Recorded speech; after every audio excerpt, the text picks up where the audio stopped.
You're listening to the World Soccer Talk podcast, the only podcast about watching soccer on TV and online. Welcome to episode 174.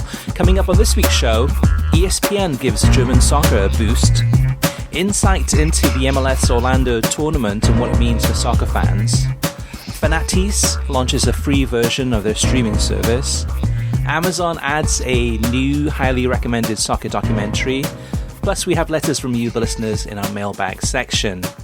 I'm Christopher Harris, aka The Gaffer, joined alongside my co-host Kartik Krishnaiyer. Kartik, let's dive right into what we've been watching from this past week, and probably you, like myself, and many of our listeners, it's we've been flying the flag of Germany and the Bundesliga, still watching the league and seeing how good of a job the TV production's been in terms of everything, in terms of the coronavirus and following the correct guidelines. Everything seems to be pretty flawless. Yeah, I mean, I have to admit, though, that I've fallen into this trap, which seems very contradictory and maybe hypocritical of me based on our conversations at the beginning of coronavirus, into watching absolutely every Premier League Classic match NBCSN is airing. So there's been that viewing as well. And part of it, Chris, I will admit, is watching old Premier League productions. Some of the commentators, Steve Banyard, now has been on a number of them, and we've gone through the last few weeks others. Craig Burley as a co-commentator, etc., that you don't get on Premier League broadcasts very often anymore. So that's been part of the thrill for me, is listening to older commentators, and then genuinely kind of reconnecting with a lot of footballers in that era of the Premier League. And NBCSN has shown classic matches from all eras, but it's generally been from about 2009 to 2015 that they've focused on. So late Fox Soccer Channel / ESPN2 era, and then the early NBC era, if you want to date it in U.S. television terms. So reconnecting with a lot of older players or players that may have been young then and are now in the prime or on the downswing of their careers, as well as some guys that, quite honestly, we sometimes forget about. Matthew Flamini, for instance, those sorts of guys, Raul Morelos, Colo Torre, guys that were very good players for a period of time at big clubs that sometimes just fade into the memories and obscurities. I mean, obviously, Colo Torre is now an assistant with Brendan Rodgers at Leicester, so he's still kind of there, but we forget about him as a player. So that's been a lot of fun for me, in addition to watching the Bundesliga like everybody else. And I feel like an awful hypocrite for it, Chris, but part of it is looking at the production quality, looking at the commentators from that era, the graphics from Premier League productions, which would change with every time they negotiated a new television package. Remember, there would be these slight tweaks to it, which I've kind of gotten into hyper-analyzing and then seeing the graphics and saying, okay, I know when this game was. This game would have been in such and such a year because that was when they were using that graphics package.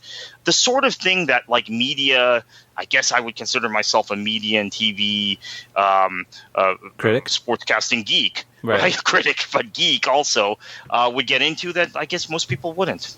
Well, I think there's nothing wrong with that. I mean, I've been doing the same, but to a different era and going back to, like, I'm a little bit older than you, I think, Kartik, and back to the early 80s, still watching some of the Match of the Day programs that are on YouTube, and just, for me, it's more of a looking at how things have changed, the style of football, the kits, the stadiums, the hooliganism, and the policing, and the football, the types of goals. Kind of more long range efforts, and the style of play. So analyzing the game from a different way. So I think, there's nothing wrong with going back and watching the NBC.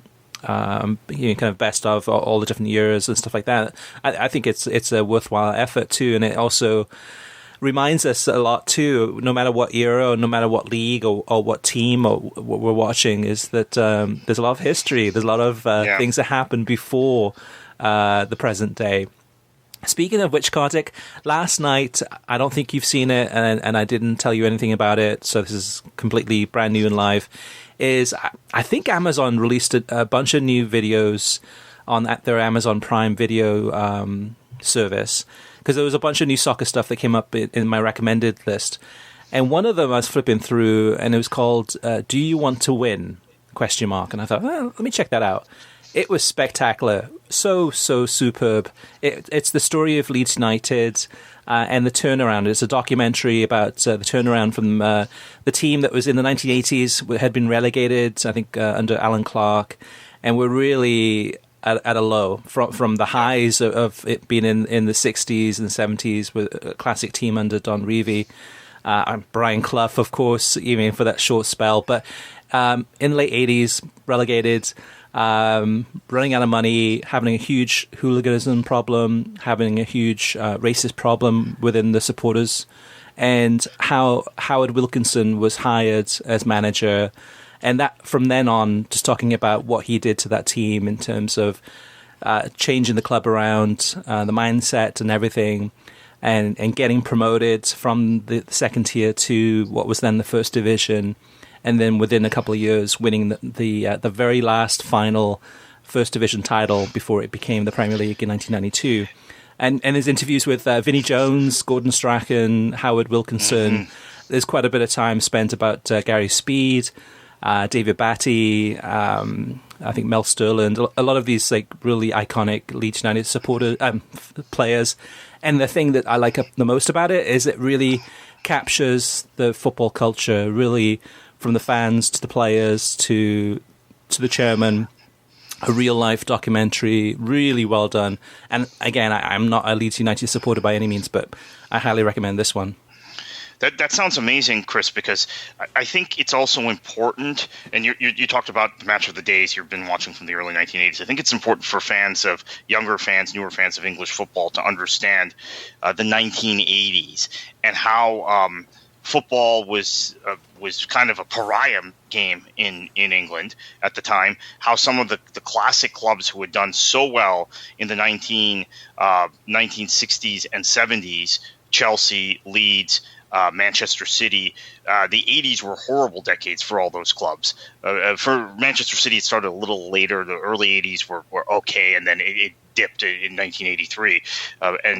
But there has been this thought of me as a Manchester City supporter of actually doing something on the 1980s and Manchester City, because it was such a bad decade.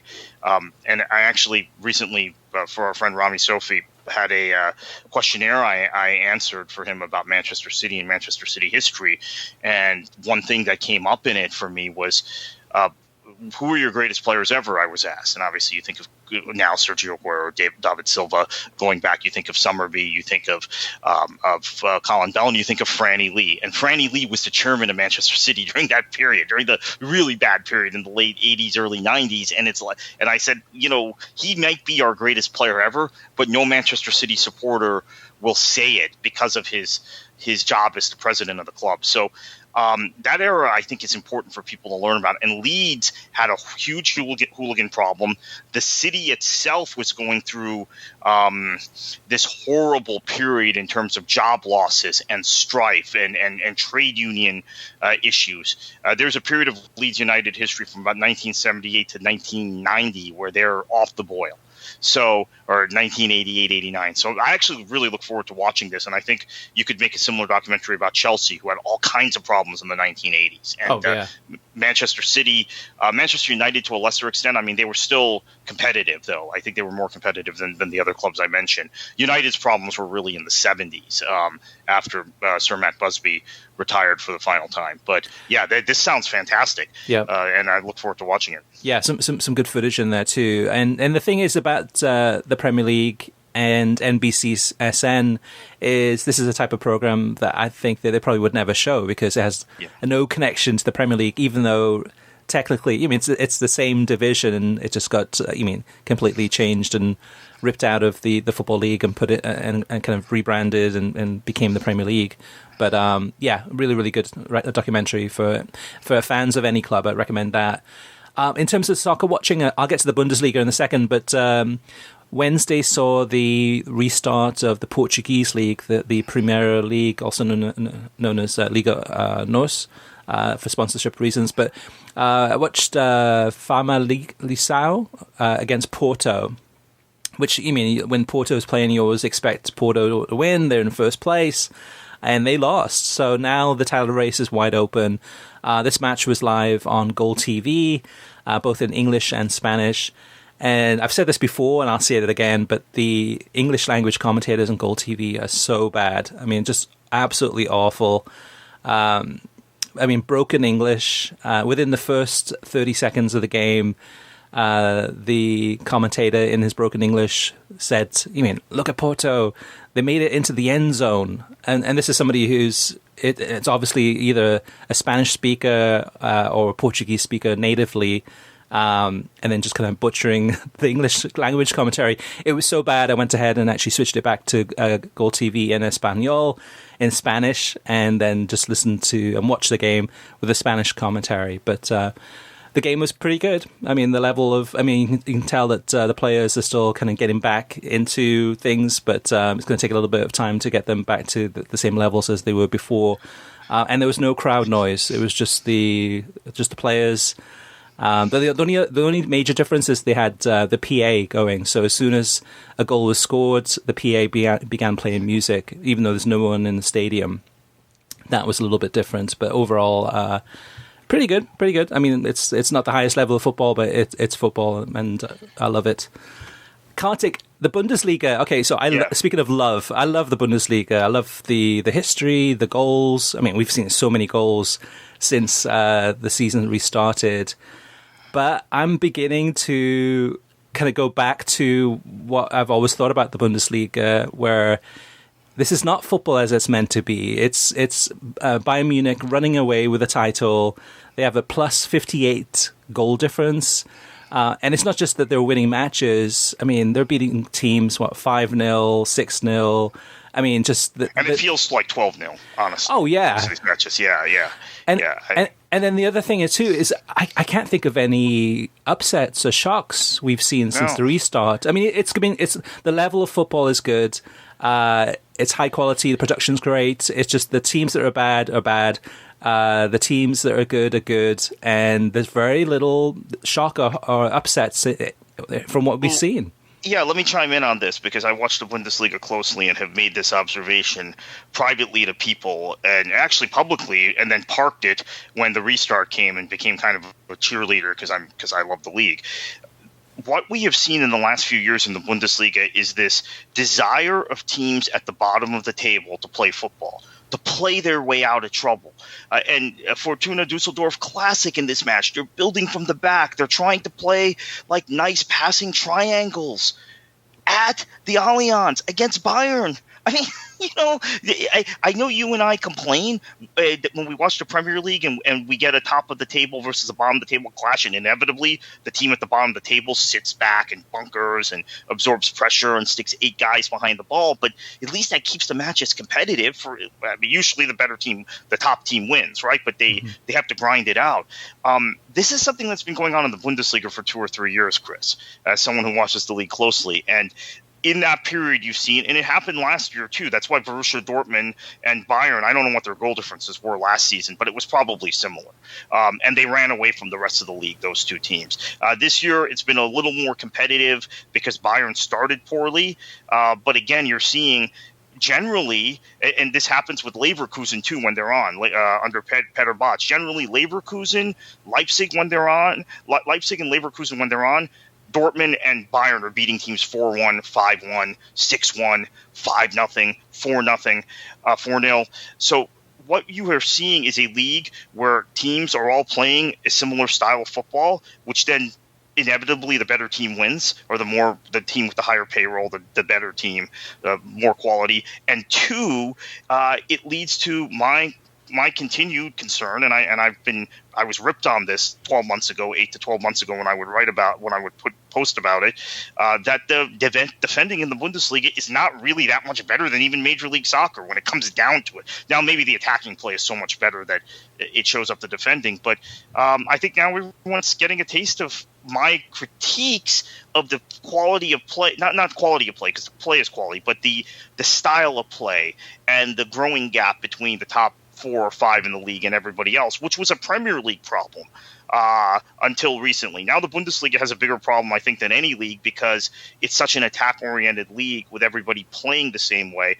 In Italy, if there's a growing gap between top and bottom, which there has been in every European league, it's still the style of play, the tactics in that league still lend itself to Juventus and Napoli having to grind out results from time to time. Bayern doesn't have to grind out any results unless they're playing, unless the top 4 or 5 are playing one another. There's no grinding out of results going on.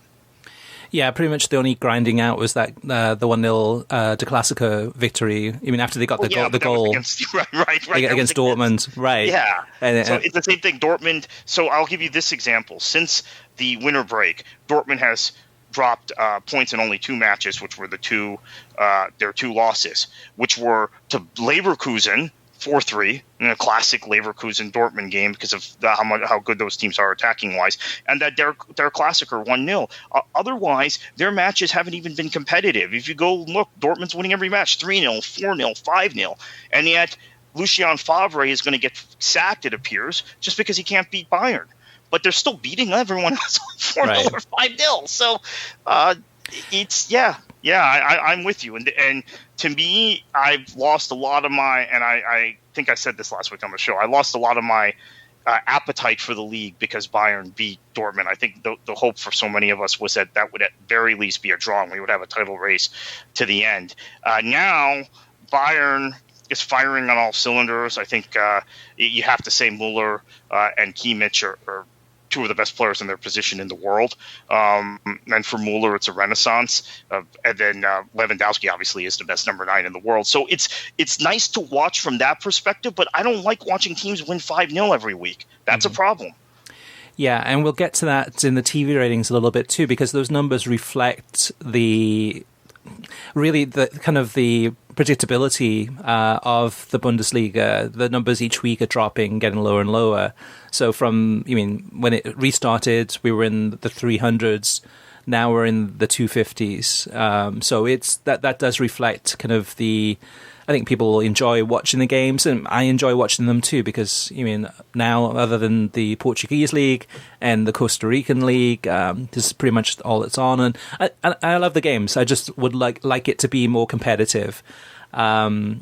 It reminds me, it doesn't. I was going to say it reminds me of Major League Soccer, but it's a completely different format. In terms of, at least there's the relegation battle going on, and you had that too with the Schalke game, where that one at least was against. Who was that against? That was against Bremen. It was scrappy. It was ugly. It was physical, and then Bremen getting that one goal and holding on for the victory there.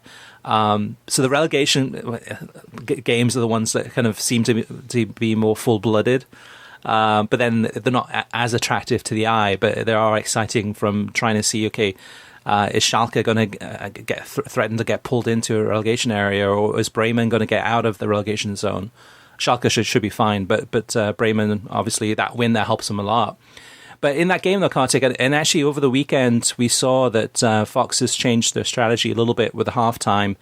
I guess with Rob Stone, Alexi Lalas, and Stu Holden doing the weekly remote of Fox Soccer Indoor, the show. They must also be taping some things for the Bundesliga too. And it's a bit strange having Rob Stone talking about the Bundesliga, because from what I can remember, I don't think Rob Stone's touched the Bundesliga since Fox had the rights since 2015. It's always, whether it's Ian Joy or somebody else, but Lalas and Holden have been there. But what they've been doing is at halftime doing a top 5 Bundesliga goals. And it's just, a recorded segment of, 30 seconds to a minute, and just playing that, as well as an interview that they did with Tyler Adams. But other than that, it's still the world feed, and the commentary is still good, so no complaints there. Anything else, Kartik, before we move on to the news section? No, I think that pretty much covers it. I mean, the one thing I would say, though, is that I think the Bundesliga seems to have done a good job with the fact that since they were the only top league really playing, to kind of spread out the matches. So you have matches on Mondays, you have matches on Wednesdays. The Bundesliga, for those of you who don't know, have had a huge fan backlash, supporter backlash against Monday night matches. And those will be going away in the next TV package. So, but it is kind of nice that in this era where they're not having crowds and they're needing to get the season done and they're needing to put matches on television, they're using weeknights to do it as well. So that's something that don't get too used to it. I mean, obviously the Premier League and La Liga are planning to do the same thing, but don't get too used to it with the Bundesliga, because that is a league that has a cultural aversion, or their supporters have a cultural aversion to weeknight matches. Yeah, it still feels a lot like the previous schedule, though, for the Bundesliga before the coronavirus, where it is very predictable, which with predictability as far as TV viewing, that actually helps as far as, say, Major League Soccer, where it's seems to be very random. You don't know which teams are going to be on which channels, on which days, at which times. The Bundesliga is very predictable with their TV times. But let's move on to TV streaming news. And Kartik, this is big news over the weekend. At times, we didn't think this would happen. This could have had huge ramifications, but a deal was struck. Yeah, so I'll admit, I mean, we're talking about what we viewed this week. I probably spent more time on the phone this week talking to sources and people with knowledge in the game domestically than actually watching football about the situation in both MLS and USL. Let's focus on MLS because this thing blew up over the weekend. And the MLS Players Union and the league have agreed to a collective bargaining agreement, and this tournament in Orlando will take place. Apparently, MLS players will get a share of the revenues from the new TV rights deal, 12.5% in 2023. Remember, this current deal ends in 2022, and 25% in 2024 and onwards. For reference, NBA, NFL, and MLB players get nearly 50% of their share of the TV rights deal. Now, Don Garber then controversially says when they announced this on Wednesday, quote, Major League Soccer will take $1 billion revenue hit due to the pandemic, unquote, which just created all kinds of backlash because people were thinking, well, if there's $1 billion in revenue, then you've probably been misleading the public and the players in past CBA negotiations about the financial health of Major League Soccer. Garber says there will be more cameras, audio, and tech in Orlando than the typical MLS game broadcast. And in fact, ESPN will produce everything and will deliver broadcastable streams and broadcastable production to Fox and Univision for the matches they're carrying. They are also obviously rights holders. MLS Cup final, according to Mark Abbott, the deputy commissioner, could be held in late December. It's possible that the season could go into the 2021 calendar year. Let me mention over the weekend what happened was the MLS players had previously agreed to a force majeure clause in the event that there was a second coronavirus wave, which I think a lot of people are thinking is likely. There's not, or even after the Orlando tournament, there'll be a gap because of coronavirus until we can restart the actual scheduled 2020 season. And so they had agreed to that. They had agreed to that in goodwill. They had given a lot of ground, is what players and player agents told me on background. Then suddenly Major League Soccer, because of this potential of a second wave, this potential of maybe having to push the season off into 2021, which they've now or concluding in 2021, which they've now publicly acknowledged, said, okay, we're going to need even more concessions. This is after they had agreed a deal that would essentially start the Orlando tournament. So the players said no, and Chris, MLS decided they would lock out the players if a deal wasn't reached by Tuesday. Now, what was really stunning was that in the past, when management has taken that sort of hard line with the players' union, one, the players' union has buckled, and two, public opinion, because MLS has a lot of I don't know even how to describe them. You and I know what we're talking about, and we talk about those types of fans a lot, and a lot of media that's very complicit. A lot of fans that are more concerned about the corporate health of MLS than the financial health and player safety issues, those sort of things. A lot of people are just MLS fans. So generally, you've had these fans kind of close ranks with league management. That did not happen this time. In fact, there was a massive backlash. I mean, I can't even describe how big the backlash was by even typical people who close ranks with MLS. Maybe it had something to do with what was going on in the country, the civil disobedience, the protests. Everybody was kind of in a belligerent mood anyway to take on authority. That might have had something to do with it, but it was actually stunning. And I think it caught MLS's I don't know about the New York executives of the league, but I know it caught some of the people at teams that I spoke to on background off guard. They did not expect that. So they ended up caving, which is quite stunning because I think, one, there's some bad will that came out of it that is not going to just go away overnight. And two, it probably puts the players' union in a stronger position than they've ever been and shows that perhaps in the past, if they had stood up when they quite frankly caved in the negotiations, especially in 2015 on that CBA, that maybe they would have gotten more. But, good job to them. I'm glad this has been resolved, and we're going to have a tournament in Orlando, and I know you have some thoughts about that. Yeah, well, the good news is that Major League Soccer will be back. It's good to know that the players will get a chance to play, and we will get to see some football, soccer, live on television. And it's going to be, the games are going to be, I think, a couple of games early in the morning and a couple of games later in the evening in prime time. So a good opportunity here for ESPN and Fox and Univision.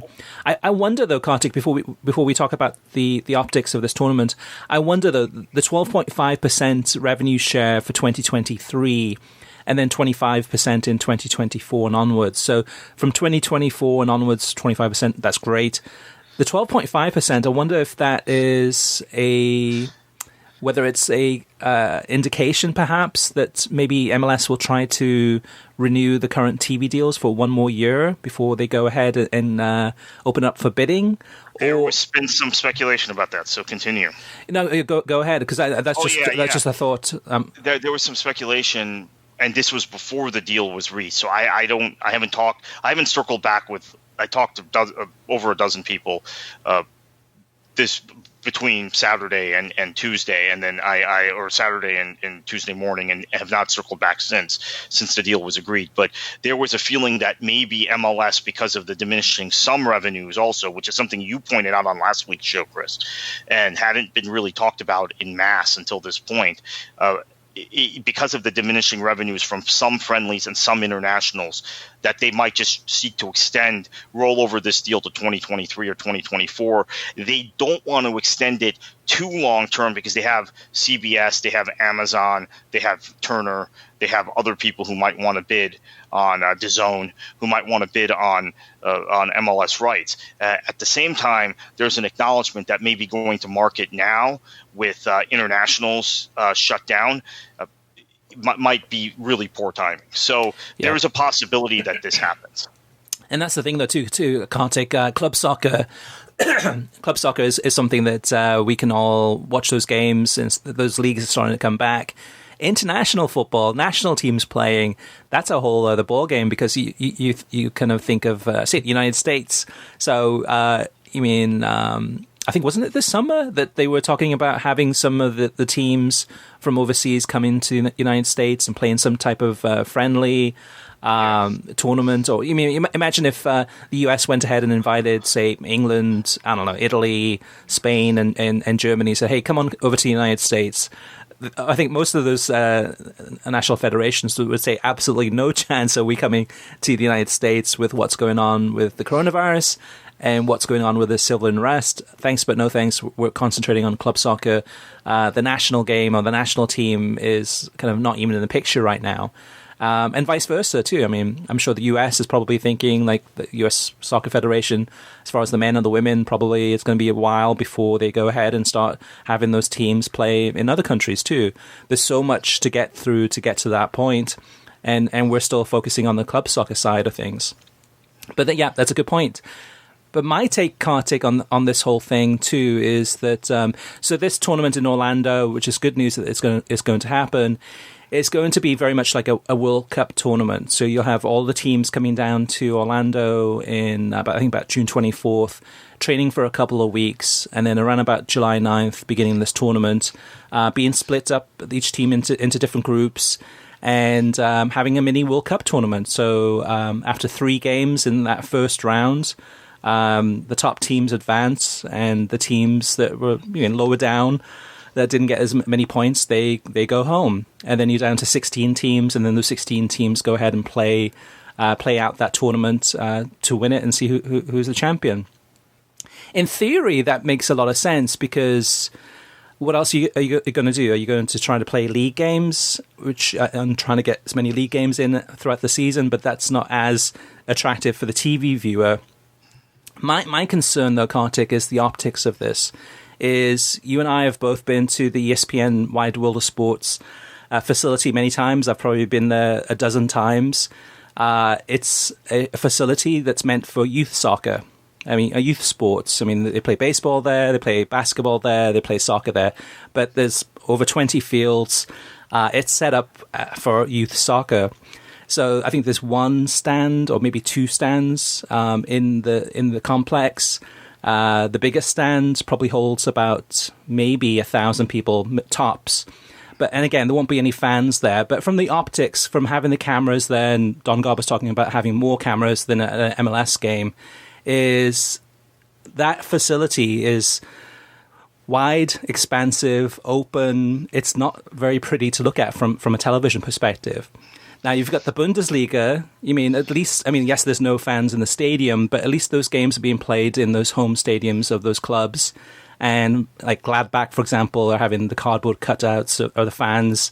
I think it's Cologne is having kind of the shirts on the seats to make it add some atmosphere or color to it. But in Orlando, there's going to be nothing. So, yes, you might have artificial crowd noise piped in, which I'm sure you would.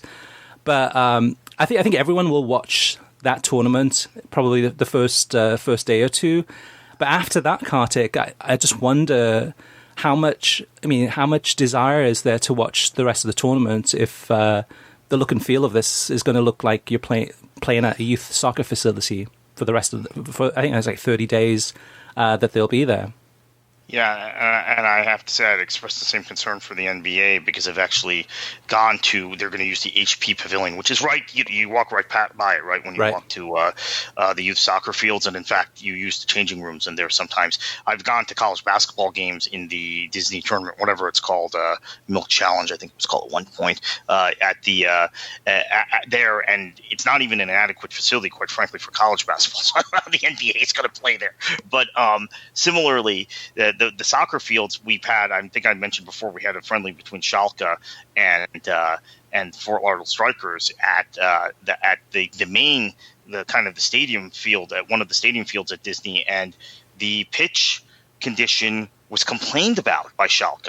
They didn't like the condition of the pitch. They didn't like the condition of the training facilities, which is part. And I think maybe this is the first time I'm talking about this 4 years later. This is a big part of the reason they didn't come back to the Florida Cup after that. So those training facilities, which MLS teams are going to train on, that stadium pitch, which they're going to play on, and they're going to have to play on multiple stadium pitches, right? Because there are going to be games going on all day long, and there's going to need to be some significant groundskeeping done to those facilities, are going to need to be in tip-top shape. I do not think they're necessarily at the level of MLS stadium pitches to begin with. Then they're going to be torn up more frequently, or MLS training pitches to begin with. So this is a big concern. There's been talk, and I don't know what's going to happen. We don't know the full details of the tournament yet in terms of venues. There has been talk of maybe busing players off of the Disney campus out of the wide world of sports complex and using some of the better soccer facilities, Lake Nona, among others. One of the ones in Lake Nona, Champions Gate. Right. Yeah, Champions Gate MLS has used a lot for preseason and for exhibition matches in preseason. MLS teams have, so they're very familiar with Champions Gate. And the training facilities at Champions Gate are better. It's a better pitch to train on. But then you tear up the game field, or maybe even up to Seminole County in Lake Mary. Yeah, because that's too far right. I don't see it happening. I see it as a lockdown and just tight security. buses from the Coronado Hotel directly to the ESPN Wide World of Sports, back and forth between there, and that's it. Even though there's better pitches and better facilities elsewhere, I think it's just too much of a risk. So then, Chris, if that's the case, and you and I both know the Disney complex well, we both know all of these facilities we're talking about, Lake Nona, et cetera, Champions Gate. They are sacrificing, and I think safety needs to come first. But because they're trying to be first to market among major American men's pro leagues. Obviously, NWSL we know is going to start now, probably about 10 days, if not. NWSL starting June 27th. It might end up being 10 days or 2 weeks before MLS. That they are sacrificing the optics for player safety, but they're still trying to rush to market. So there's like this kind of balancing act they're trying to undertake. Disney, then, I think it's now how many weeks out will we be? We're about a month out, or 3 weeks out from them going there to train. Disney is going to have to really, really work and upgrade their facilities, and maybe not just not the facilities as much as the pitches in the next 3 weeks. Yeah, ESPN especially has a difficult job ahead of them because they're going to be the ones that are going to be producing these games and providing the footage. And then Fox and Univision, for whichever games they're going to be showing, are going to be taking that ESPN feed and then adding on their graphics and adding on their commentators. But effectively, it's produced by ESPN, and the games that are on ESPN or ESPN2, those, of course, will use their ESPN feed there too. So the challenge, I have confidence in ESPN that they will do everything possible to make this as pleasant of a TV experience as possible. This is going to be a big challenge. This is a huge challenge. We've actually La Liga has been talking about having not just artificial crowd noise when the league starts next week, but also having a virtual crowd, where almost like FIFA 20, the video game, having virtual fans in the stadium. I'm not sure if ESPN and MLS is going to go to that extent, where they're going to create a stadium virtually and to make it look and feel like a stadium. I mean, that's a huge undertaking, especially when there's no stadium there to kind of build on virtually. That's going to be almost impossible, I would think. But I'm sure they will try their hardest to make this as good of a TV viewing product as possible. The other optics, though, too, Kartik, too, is that you have to think this is going to be a global product. This is not just Major League Soccer on Univision, Fox, and ESPN, but Sky Sports broadcasts MLS games. Asia, MLS games are there too. Around the world, MLS games are televised. So, again, I'm sure using the ESPN as a world feed and then having their broadcasters on top of that remotely. That's another thing in terms of the optics. So the optics are that this could end up looking like a bunch of scrimmages, a bunch of games where the first day or two it's exciting, but then after that, what's the meaning of this tournament? At the end of the day, Kartik, this tournament is meaningless. I mean, yes, there's talk about perhaps the winner having a qualification into the CONCACAF Champions League. At the same time, the CONCACAF Champions League is relatively meaningless. It's something that's dominated by Liga MX clubs. Is not something that generates large viewing numbers for any season. So what is the meaning of this tournament? I mean, from a business perspective, we know that Major League Soccer has to go ahead with this tournament and get back on television because, like Don Garber says, however those numbers are put together, a loss of $1 billion. So is that sum and Major League Soccer? I would imagine so. And what is he taking into account in regards to that loss? And is that for this year only? Because next year is going to be a tough year too. Next year is not going to be all back to normal. 50,000 fans in the Atlanta Stadium or Seattle Stadium. So there's a lot of issues with this. And I think at the end of the day, Kartik, yes, the idea of a World Cup tournament is fantastic. But with the World Cup, there's a lot more that goes into that. You have, history, you've got the passion, you've got the rivals between, say, I don't know, a Germany and a Holland, where it's basically war off the pitch and on the pitch. You've got this built-up national pride from all these different countries from around the world, and the quality of football is usually in the World Cup is usually not the best, but is definitely high. It's exceptional. And with this Major League Soccer tournament, you've got teams with no identity nationally. You've got imagine this tournament, Kartik, and imagine if you had Colorado Rapids against San Jose, or you had Real Salt Lake against Sporting Kansas City. Now, if you live in those cities, yes, you'd be interested and you're fans of those clubs. But nationally, I think there's very little interest. Internationally, even less interest. Or maybe you have the New York Red Bulls, who aren't even from New York, against Inter Miami, who aren't even from Miami, playing against each other. And yes, there will be interest, but nationally, I just don't see. I don't see that there will be a lot of national interest in this, even though it'll be the first men's league coming back, even though these games will be in prime time, oftentimes on ESPN and probably Fox and probably Univision.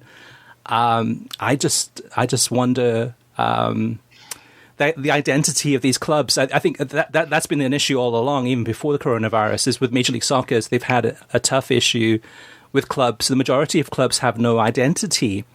I mean, you kind of look at a Real Salt Lake. I mean, what is that club about? I mean, tell me about the fans. Tell me about the history of the club. Tell me about the things that make Real Salt Lake different than any other club. But you look at the Premier League and you can pick any of those 20 clubs, and each of those clubs has a different identity, has a different different feel to the fan base. Each of them is completely separate, and with Major League Soccer, it's very much. Except for your Seattles or Atlantas or LAFCs, the rare exceptions, it's very not much identity nationally. So I'm concerned about the TV numbers and what the TV numbers will be. Yeah, nonetheless, whatever the case is with that, I think MLS had to get creative. They had to do something to get this season or get fulfill TV obligations, get some football under their belts, and hedge against a potential second wave. Because I think the concern was that even if you restart the season, your regularly scheduled season, and just pick up the fixtures where we left off in March, one, there are restrictions on having events in certain states, but two, even if you brought them to a neutral site and you resume that, you would be in a situation where there's very likely, at least in some of the places where MLS has clubs, a second wave that's going to happen. So right. I think they tried to get creative. I give them a lot of credit for that. And the existing format to grab is a Euro or a World Cup format, right? So maybe they didn't get too creative. They just took a international football format and created a cup competition out of it. This all having been said, I kind of agree with some of your criticisms, which is there may not be. It really depends who goes through in this tournament. If there are, because there are. When you're talking about a group stage of 3 matches, results, one bad result, and teams not training for all this time until recently, there could be some very random results. So you could end up, instead of having what I think MLS would hope would be, let's just say a Seattle-Atlanta final, and Seattle and Atlanta progressing through this whole competition, group stage, round of 16, 8s, 4s, 2s, you would have Colorado versus San Jose, the scenario you mentioned. Right. So that's the concern. I think the television ratings will very much be contingent, and we have said this before on this show, and people get angry when we say it. MLS fans get angry.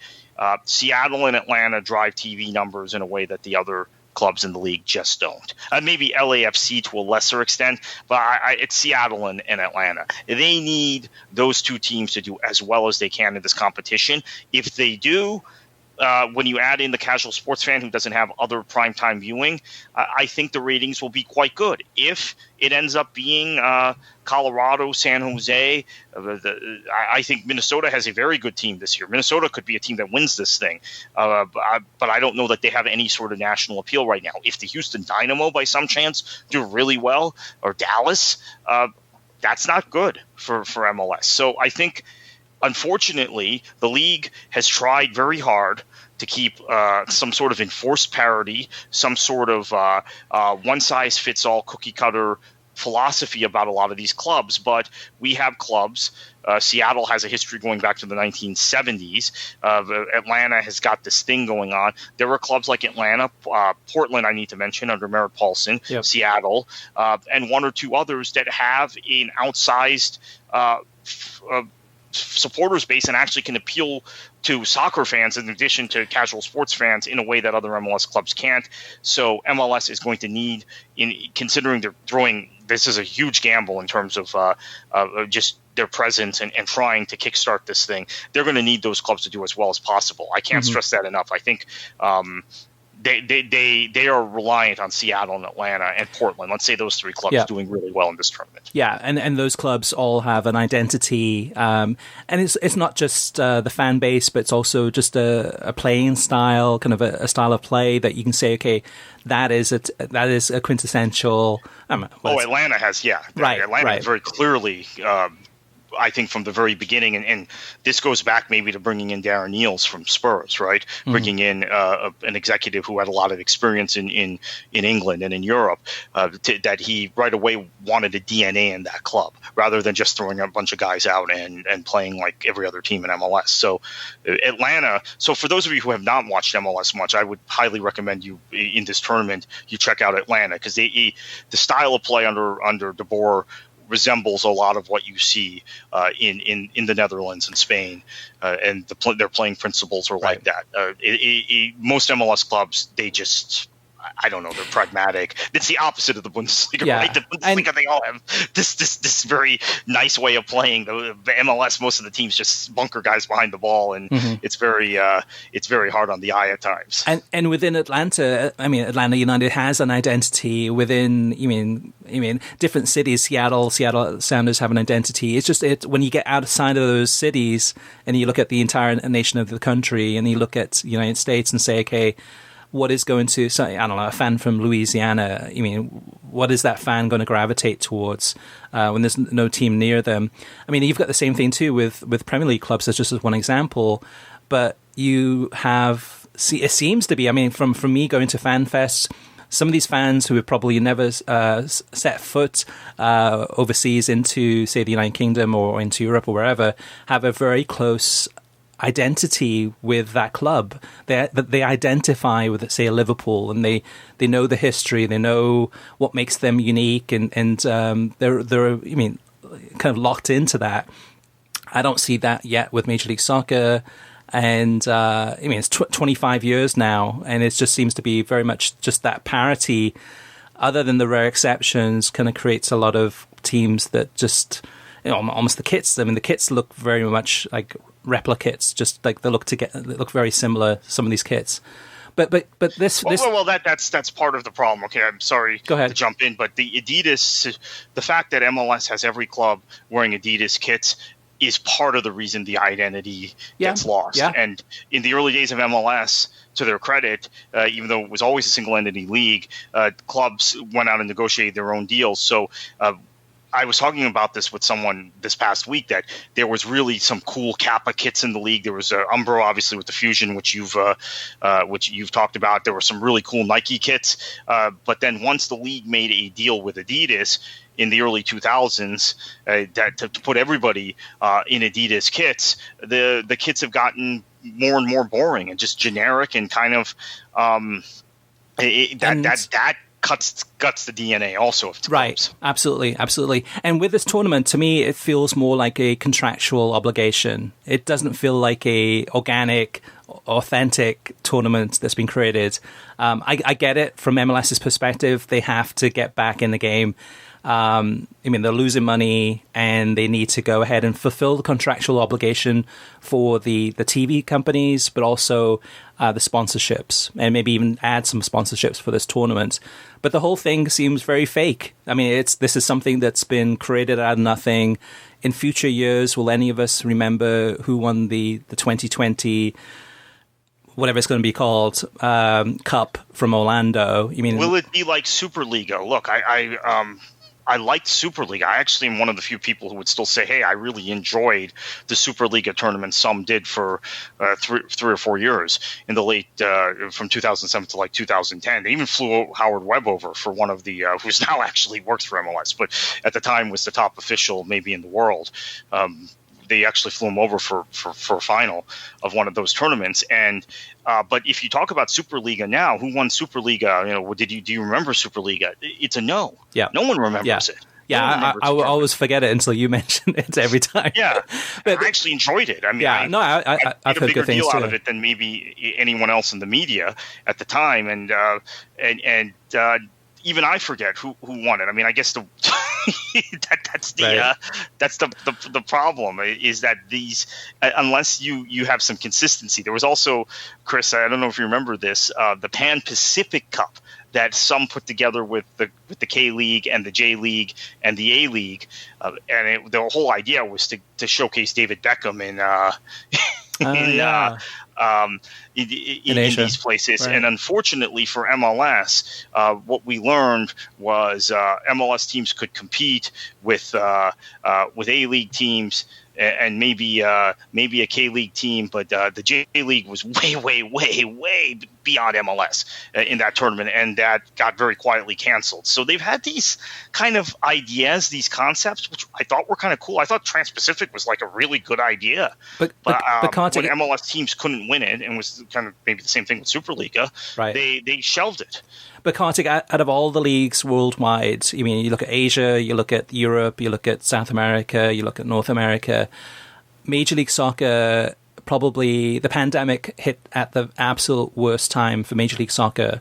I mean, the leagues in Europe are almost done. The leagues in other countries don't rely as much on attendance revenue. So if they go ahead and say, okay, we're going to abandon the league or we're going to suspend the league, that's not as much of an issue as it is for Major League Soccer. So Major League Soccer having only played 2 to 3 games, I think 2 games in this season. I mean, in theory, it's probably the wisest decision would have been to go ahead and just say, we're abandoning the entire season. We're going to come back strong, back in, maybe start a little bit earlier, maybe start in early February or something like that, and play next season and play the whole way through. So this thing that they're creating, which I just have a lot of concerns about this one as far as the appeal of this, like the sporting merit of this. I mean, what is this? This almost feels like what crystallizes the whole regular season of Major League Soccer, where it's pretty much meaningless. I mean, yes, about 50% of the teams go ahead and make it into the playoffs.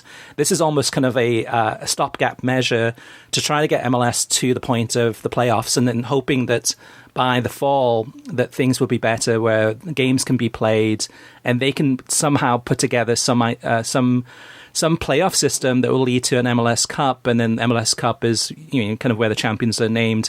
But the whole process of this is, I mean, they're hoping for that, and Mark Abbott's saying, like you said to Kartik, that we're looking at perhaps late December, maybe going into early next year to finish this season. So it all feels like contractual obligations. And that's the thing, though, too, with the title race in Europe.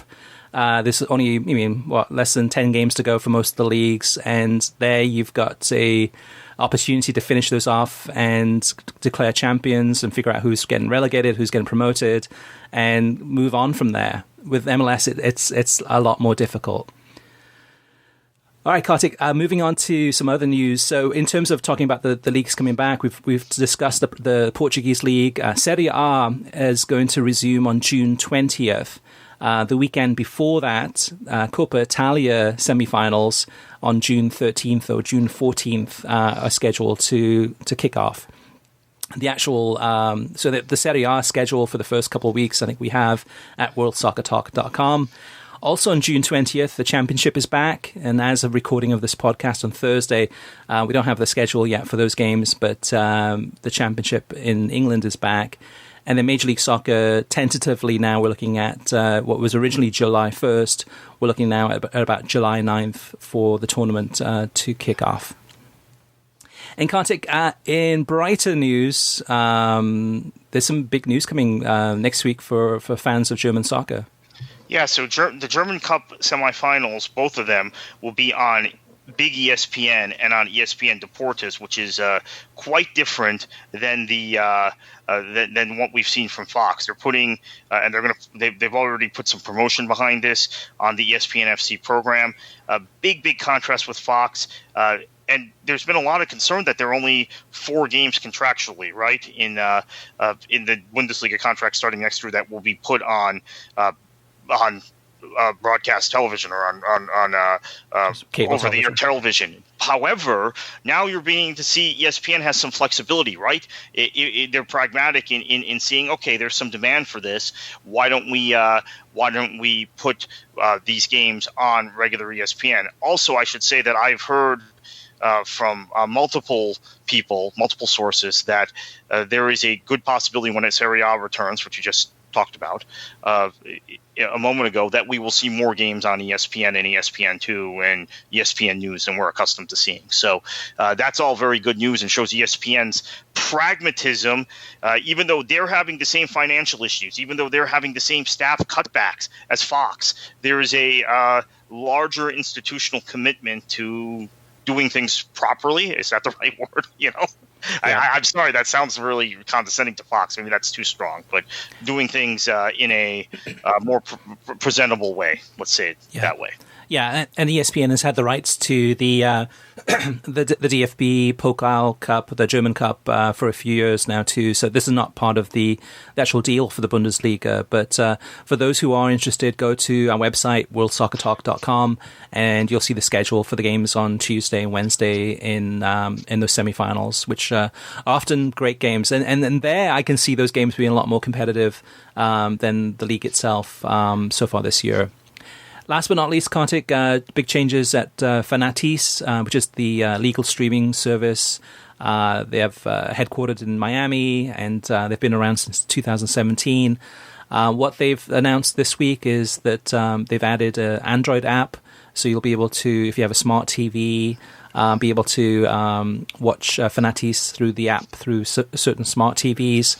But on top of that, too, they've added a freemium version. So it's a free version. All that's required is just an email address and no credit card, and you'll get access to Real Madrid TV, Sevilla TV, and a few other channels. And the Real Madrid TV and Sevilla TV is 24/7. So if you're into Spanish soccer or want to learn more about Spanish soccer, that's the place to go. And then last but not least, with Fanatiz, they've completely rebranded and redesigned the website and apps too. It looks very modern, looks really, really good. And we've got an interview with the CEO of Fanatiz. It goes into more detail. It's $8 a month, and you get beIN Sports, all the beIN Sports channels, including the beIN Sports Connect channels, as well as Gold TV, as well as TYC Sports International. And when it comes back, you get Superliga Argentina, so you get the River Boca games. A lot of great value for just $8 a month. Moving on to TV ratings, Kartik. We didn't get a chance last week to talk about the number for the Klassiker with Dortmund and Bayern Munich because we didn't have it in time for the podcast. But that one was live on FS1, and it was on I think a Tuesday, I think it was. That one was... Actually, do I have the number? I do have the number here somewhere. Let me look that up real fast. And I lost it. Anyway, I think it was about 300,000 people watched that game, which is good. It's a good number. I mean, that's the biggest. I mean, obviously the biggest game in the Bundesliga. But from last weekend, there were actually more people that watched Dortmund than they watched Bayern Munich, which is interesting. So we had 250,000 people that watched Paderborn against Dortmund, the 6-1 game on FS1 on Sunday. Compared to Bayern Munich against Fortuna Düsseldorf on the Saturday, 246,000 viewers. Yeah. So Dortmund has the edge in that one, even though Erling Haaland was injured for that one. But other than those games, Schalke against Bremen, 130,000. Gladbach against Union Berlin, 118,000. And then the Friday game, which was Freiburg against Leverkusen, and that was 41,000 on FS2. And the U.S. Narrative isn't carrying these matches because the 130,000 for Schalke versus Bremen is a low number when you had two U.S. derby, basically. Yeah, right? Yeah, right. You had two U.S. Players prominently starting for those clubs, so that in itself is very, very disappointing. I think this is something that also NBC has learned the hard way with their Pulisic mania, that maybe U.S. men's national team players just don't. They don't drive ratings the way U.S. women's national team players do. There's just not much interest in these guys, and I think when you see Leipzig's ratings with Tyler Adams, maybe the top U.S. men's player right now, I don't think it makes any difference whether he plays or not. Right? Leipzig's a good team, and they're going to probably get the same viewing number in the U.S. regardless. So that's another indicator. Yeah, overall, I mean, we've talked about the Bundesliga becoming a little bit predictable, and the title race is over effectively. I mean, really, not mathematically. And yes, the relegation battle is on, but sort of on. Yeah. But the numbers each week are dropping. For the playoffs. Spot. Yeah, the right. Two teams that are going to go straight down, we know already. That's another problem, actually. Right, and it looks like Hamburg and one of the team from the second division looking like they're probably going to be in the playoffs to try to get back into the Bundesliga. But yeah, I mean the numbers are dropping week after week, and that's not good. I mean, you would think that the Bundesliga being practically the only game in town that those numbers would stay the same or increase week after week, but it does paint a picture of an issue. Yeah. All right, Kartik, let's move on to listener mailbag. First up is Monty Reed. Monty says, right before kickoff in the Dortmund and Bayern Munich match, the announcer stated that we would be able to hear everyone on the pitch, and instead we all heard that piped-in fake noise. Showing a stadium that is empty and playing that piped-in noise is fake. Yes, crowd noise makes the match better, but not when it is fake noise. I really, really, really do not like it. If there is no crowd in the stands, I want to hear the action on the field, the kicking of the ball, the communication of the players and the coaches. I want what is real, not some fake noise. Had the match playing in my office, and one of my co-workers came in and saw the match on, and the first thing this non-soccer watching person said, "Hey, what's up with this crowd noise when there's nobody in the stands? That's just wrong." So, Monty, good points there too. And I guess looking at the TV ratings, you could probably say, well, the TV ratings is not really, the crowd noise is really not helping the TV ratings. I mean, I don't think the drop off is a result of the crowd noise, but certainly not helping. For me as a viewer, I enjoy the games more with the crowd noise, with that kind of background noise. It pulls me more into the game. But some good points there from Monty. What do you think, Kartik? Yeah, I go back and forth on this. Really, I mean, I think I think for those of us that are trying to focus on the fact that there's a match on the pitch, it's very natural to hear that crowd noise. And so during that match, that specific match, it felt more natural and helped me kind of get into the match. But at the same time, for other matches, it seems very phony, right? It just doesn't seem right. We all know the situation. I think the Dortmund-Bayern game was just such a big match that it was maybe we felt differently about it. But I kind of see it both ways. Yeah, I like it personally, and I think it's a wise idea. And I believe, I'm sure the Premier League will do it, as La Liga will, as Major League Soccer will. So I think it's here to stay. Because for the TV viewer, you know, having that game on in a bar and just having the silence and having the ball kicked and then the commentators is not a very TV friendly product, unfortunately. And that's the day and age that we're in. Is it is very much a TV product. At least for those who are not in the stadium, and nobody's at the stadium now anyway. So next up is Yannick Ramke, and Yannick says ESPN Plus has $30 million reasons a year to make the Bundesliga worth their money and put forth more effort than Fox, for whom the United States was a throw-in in an 80-territory deal in 2015. Serie A's coverage isn't encouraging, but deal was brokered by intermediating intermediating IMG. The DFL talked directly to ESPN before. And those are good points because it does feel like that Fox is treating the Bundesliga like filler, that they didn't have the buy-in, like Fox Sports USA didn't seem to be the one pushing to get the Bundesliga. It was a 80 country deal, and the United States was included in that, and that's felt the whole way since 2015 to 2020. Right now, it's felt like they've it's been thrown at them, and they have to try to do the best with what they have, but it's not a top priority. Next up is Robert. Robert says, "You are correct. The MLS is facing some serious issues. Whatever is planned to replace the season, it will not bring in much revenue. Even after the worst of this pandemic is over, people will may be afraid to return to stadiums. It will be most likely next year before there is a vaccine, and unless if it's shown for some reason, say they will never get the shot and are willing to put others in danger, this does not make the future very bright for world soccer and sports in general." And when this coronavirus kind of erupted, especially in Italy, and kind of caused the shutdown, we had a podcast that was talking about how the coronavirus was going to have huge damaging impacts on soccer globally.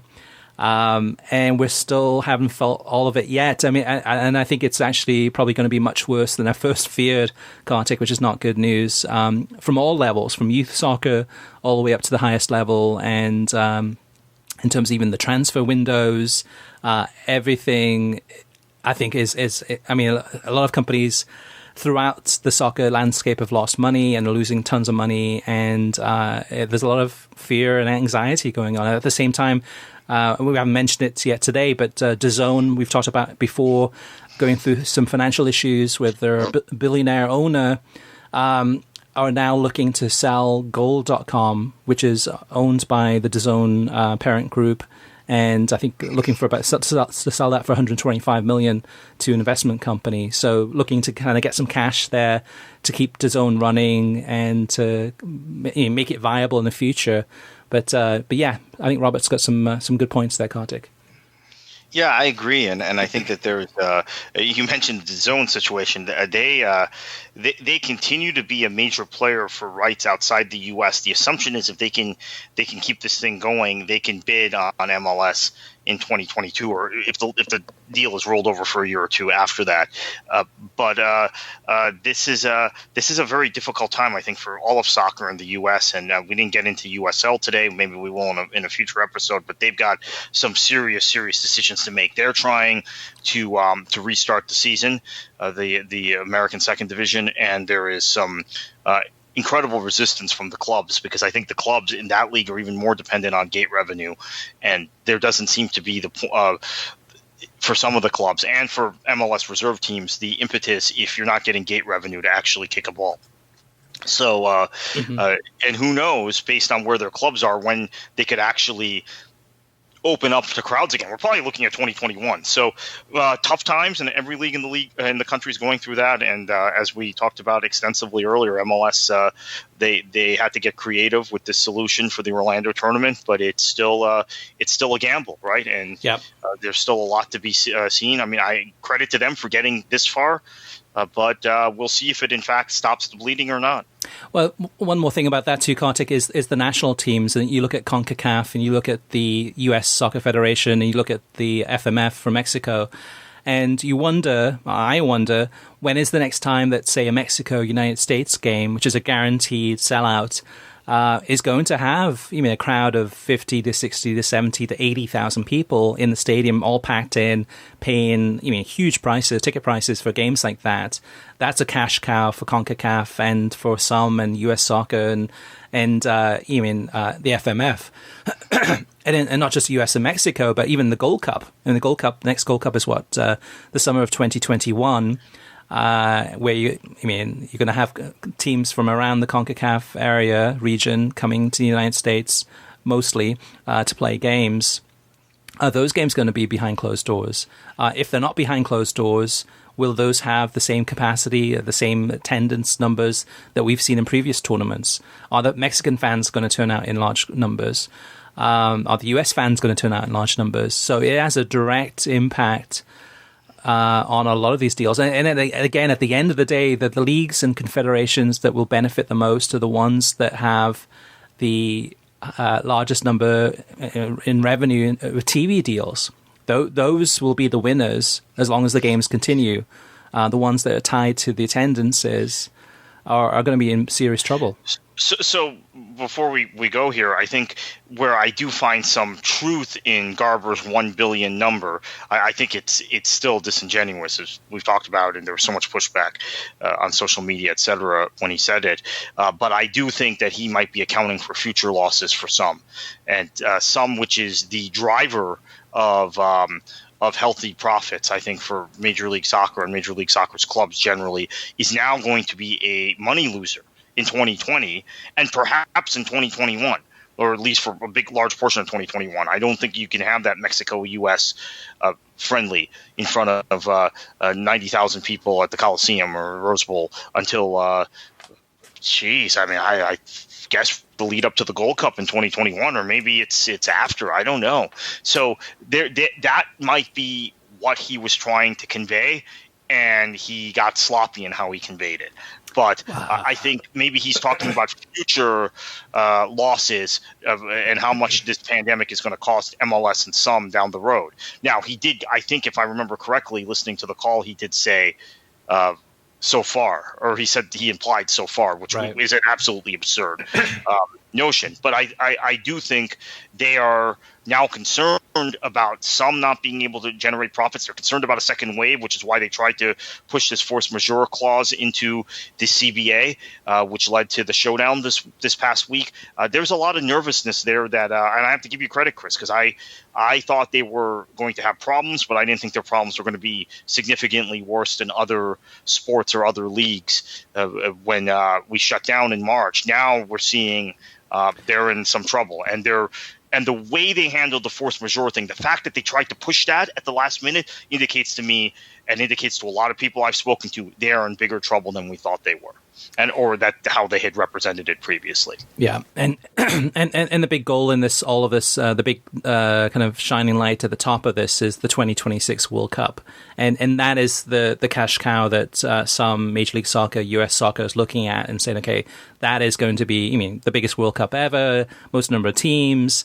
And even though that is 6 years away, hopefully by then everything will be completely back to normal and things will be, just rosy. There's a lot of work to do between now and then, and there's a lot of issues that have to be. There's clubs that will go out of business. There are organizations that will go out of business. There are players that will be probably stuck without a team, and there's just small issues. There's bigger issues than that too.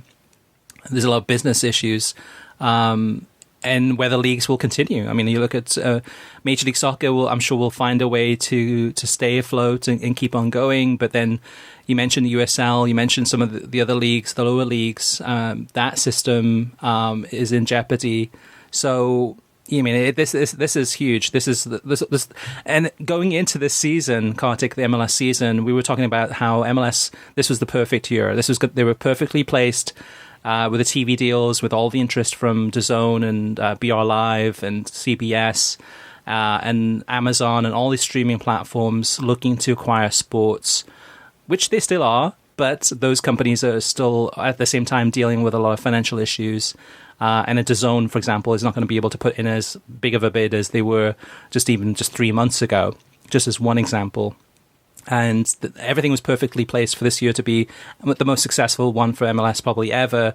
Also with, of course, the Leagues Cup and the Liga MX MLS All-Star Game and Campeones Cup and a lot. So many things to look forward to. All that is out the window. So the $1 billion number. Don Garber's not sloppy. Everything he says, everything he does is very calculated. So he has reasons for saying those things. Now, what is that $1 billion number contain? I mean, how is that is that just a number on a napkin that's put together, or is that something that they've looked at for some and Major League Soccer and looking at, say, the next 12 months and the ramifications of that? And then that's the thing too, Kartik, even season tickets. I mean, if you're a season ticket holder for Major League Soccer for any of the clubs and you've paid for the season and you've seen, well, for Inter Miami, 0 home games, some of these clubs 0 home games, but or maybe 1 home game, and you've paid for the entire season, are you demanding your money back, or are you just holding on to that money for next season? There are a lot of issues there, Kartik. All right, listeners, if you have any comments, any feedback, any questions, any ideas, any observations, we would love to hear from you. We want you to have your say. You can always reach us via email through web at worldsoccertalk.com, as well as facebook.com/worldsoccertalk, and on Twitter at worldsoccertalk. Plus, of course, you can post your comments on worldsoccertalk.com. You can listen to the podcast every Thursday, released on SoundCloud, Spotify, YouTube, Overcast, you name it, every single podcast player that's out there. And if you like the show, share it with your friends and rate us and review us on iTunes. We'd appreciate it there. And Kartik, heading into another weekend, we've got the Bundesliga, we've got the Portuguese League, we've got the Costa Rican League, which on Saturday night, I think Deportivo Saprissa is playing on ESPN2. And then we've got the German Cup midweek. There's a lot to look forward to. Things are getting rosier as far as the soccer expectations of what to watch. But what should they do? Enjoy your football.